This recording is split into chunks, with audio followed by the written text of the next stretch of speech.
Class 12th biology के lecture series में आज हम लोग एक नया चैप्टर स्टार्ट करेंगे।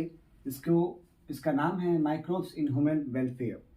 अगर हम लोग सबसे पहले इस टॉपिक के जो ये हमारा टॉपिक है उससे अगर कुछ इन्फॉर्मेशन लें, सबसे पहला टॉपिक हमारा डिस्कस करती है माइक्रोब्स इन ह्यूमन वेलफेयर में सबसे पहला टर्म आता है माइक्रोब्स। क्या आखिर माइक्रोब्स होते क्या हैं? तो microbes are the different type of micro organism which are can not seen by our naked eyes. मतलब जो हमारे नेकेड आई से हम लोग विजिबल नहीं हो सकते, जो डिफरेंट डिफरेंट माइक्रो ऑर्गेनिज्म, उसको हम लोग क्या बोलेंगे? माइक्रो ऑर्गेनिज्म बोलेंगे या माइक्रोब्स बोलेंगे। ठीक है। अब माइक्रोब्स इन ह्यूमन वेलफेयर मतलब ह्यूमन के वेलफेयर में माइक्रोब्स का क्या रोल है, वो सारे रोल्स को हम लोग यहाँ पर बारी से बारी इस चैप्टर में हम लोग क्या करेंगे, डिस्कस करना स्टार्ट करेंगे। ठीक है। तो सबसे पहले हमारा टर्म आता है माइक्रोब्स। तो माइक्रोब्स में कौन कौन से ऐसे माइक्रो ऑर्गेनिज्म आते हैं? सबसे पहले माइक्रोब्स में हम लोग बोल सकते हैं protozoas, bacterias, fungus, virus, viroids, virons. तो these are the some examples of micro organism और माइक्रोब्स। क्लियर? तो इसमें डिफरेंट टाइप ऑफ प्रोटोजोआन्स हो गए, आपकी बैक्टीरियाज हो गए, फंगस हो गए, वायरसेस हो गए और वायरॉइड्स, जिसको हम लोग प्रोटीनियस एजेंट बोलते हैं। तो these are the examples of micro organism और माइक्रोब्स। ठीक है। अब हम लोग यहाँ पर माइक्रो ऑर्गेनिज्म और माइक्रोब्स के बारे में डिस्कस कर रहे हैं, तो थोड़ा सा हम लोग देखते हैं कि माइक्रो ऑर्गेनिज्म कहाँ पर रहते हैं। तो अगर हम लोग देखें माइक्रो ऑर्गेनिज्म का हैबिटेट के बारे में अगर हम लोग देखें तो micro organism are present in everywhere. Example अगर हम लोग देखिए सॉइल में, वाटर में, in fact in our air different type of micro organism आती है। क्लियर? ऐसे और भी एग्जांपल्स है माइक्रो ऑर्गेनिज्म का, जैसे आर्कीबैक्टीरिया हो गए हमारे। आर्कीबैक्टीरिया क्या होता है? मार्सी हर्स कंडीशन में भी आर्कीबैक्टीरिया अपने आप को सर्वाइव कर पाते हैं। डिफरेंट टाइप ऑफ स्पोर्स का फॉर्मेशन करते हैं बैक्टीरियाज, जो कि अनसुटेबल इन्वायरमेंट में भी क्या करते हैं, सर्वाइव करते हैं। तो इससे हम लोग कह सकते हैं कि micro organism are present in everywhere. Clear? उसके बाद एक एग्जांपल मैंने यहाँ पर आपको बताया है एडिनो वायरस का। जैसा कि मैंने भी आपको बताया था कि micro organism are present in our air. तो एयर का अगर हम लोग एग्जांपल एक यहाँ पर देखते हैं, एडिनो वायरस। ठीक है। एडिनो वायरस क्या है? Which cause respiratory infection. Adenovirus जो है क्या करता है, रिस्पायरेटरी इन्फेक्शन को क्या करता है, हमारी बॉडी में प्रोड्यूस करता है। ठीक है। तो अगर एडिनो वायरस की बात करें तो एडिनो वायरस कौन सा शेप का होता है? तो एडिनो वायरस जो होता है वो generally rod shape tobacco mosaic virus है। ठीक है। इसको हम लोग टीएमबी वायरस बोलते हैं। क्लियर? तो ये एक एग्जांपल है माइक्रो ऑर्गेनिज्म का। कहाँ पे? In air. ठीक है। उसके बाद हम लोग डिस्कस करते हैं कि इस चैप्टर में आखिर माइक्रो ऑर्गेनिज्म का वेलफेयर के साथ क्या यूजेस है, उन चीजों को हम लोग यहाँ पे डिस्कस करेंगे। सबसे पहला माइक्रोब्स का रोल क्या होता है हाउस होल्ड प्रोडक्ट्स में। एग्जांपल कर्ड का फॉर्मेशन, स्विस चीज का फॉर्मेशन, टोड का फॉर्मेशन। तो these are the some of the things which are produced by the microorganism which we discuss on the topic household products. Clear? After the household product we will discuss biofertilizer कि कैसे कोई भी micro organism जो है वो biofertiliser में, बायोफर्टिलिटी में हमारा रोल को परफॉर्म करता है, कैसे सॉइल की फर्टिलिटी को इंक्रीज करता है। तो वो सारे माइक्रो ऑर्गेनिज्म को हम लोग यहाँ पे पढ़ेंगे। उसके बाद बायो कंट्रोल एजेंट मतलब कैसे बायोलॉजिकल ऑर्गेनिज्म का यूज करके हम लोग बायो कंट्रोल मतलब माइक्रो ये जो इन्वायरमेंट है उसको कंट्रोल करते हैं, उस सारे एग्जाम्पल्स को पढ़ेंगे। उसके बाद बायोगैस प्रोडक्शन, बायोगैस का कैसे प्रोडक्शन होता है माइक्रो ऑर्गेनिज्म के द्वारा, डिफरेंट टाइप ऑफ मेथेनोकोकस के बारे में हम लोग यहाँ पर पढ़ेंगे। उसके बाद ठीक है माइक्रो ऑर्गेनिज्म का यूज करके कैसे हम लोग सीवेज ट्रीटमेंट करते हैं, कैसे बीओडी लेवल के वाटर के जो बीओडी लेवल उसको कम करते हैं। तो इन सारी चीजों को हम लोग सीवेज ट्रीटमेंट में कैसे यूज करते हैं माइक्रो ऑर्गेनिज्म का, वो सारा डिस्कशन हम लोग यहाँ पे करेंगे। उसके बाद इंडस्ट्रियल प्रोडक्ट, आखिर कौन कौन सा ऐसा इंडस्ट्रियल प्रोडक्ट है जो कि माइक्रो ऑर्गेनिज्म के द्वारा बनाया जाता है और उसको हम लोग एज अ ह्यूमन वेलफेयर की तरह यूज कर सकते हैं। तो ये सारा टॉपिक को हम लोग यहाँ पर अब बारी बारी से डिस्कस करेंगे। ठीक है।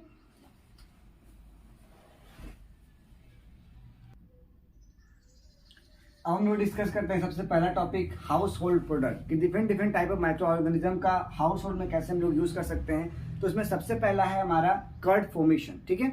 तो कर्ड फॉर्मेशन में क्या होता है, बेसिकली जो micro organism lactic acid bacteria जो होते हैं, लैक्टोबैसिलस, वो क्या करते हैं कि मिल्क को जो है वो कन्वर्ट करते हैं किसमें, तो कर्ड में कन्वर्ट करते हैं। ठीक है। कैसे? It grows in milk and convert it into curd. मतलब क्या करते हैं कि लैक्टिक एसिड का जो है तोड़ करके लैक्टिक एसिड से क्या बनाते हैं ये लोग, कर्ड का फॉर्मेशन कराते हैं। कौन? हमारे लैक्टिक एसिड बैक्टीरिया या लैक्टोबैसिलस। ठीक है। उसके बाद अच्छा मिल्क जो होता है, मिल्क से कर्ड जो होता है वो ज़्यादा एफिशिएंट माना जाता है। क्यों? क्योंकि मिल्क में क्योंकि कर्ड में जो है क्या होता है कि विटामिन B12 की जो न्यूट्रिशन क्वालिटी होती है वो इंक्रीज हो जाती है, और विटामिन B12 जो है इंक्रीज हो जाता है किसमें? कर्ड में, एज कम्पेयर टू मिल्क। ठीक है। उसके बाद हम लोग बात करें तो यह जो कर्ड है वो हमारे स्टोमक में जाके क्या करता है कि different type of micro organism को क्या करते हैं? इनहिबिट करता है उसके ग्रोथ को। ठीक है। Different type of micro organism क्या करते हैं? ग्रोथ को इनहिबिट करता है, जिससे कि वो चेकिंग डिजीज करता है डिफरेंट टाइप ऑफ माइक्रोब्स का। ठीक है। तो हम लोग यहाँ पे बोल सकते हैं कर्ड, बेसिकली कर्ड का फॉर्मेशन किसने किया? लैक्टोबासिलस ने किया। इसका मेन फंक्शन क्या है? विटामिन B12 की न्यूट्रिशन क्वालिटी को बढ़ाने कर्ड को। ठीक है। उसके बाद क्या है कि different type of micro organism की ग्रोथ को क्या करता है? ये इनहिबिट करता है। ठीक है। तो this are the some of the information about the curd. ठीक है। अब कर्ड के बाद हम लोग डिस्कस करेंगे स्विस चीज के बारे में। क्लियर?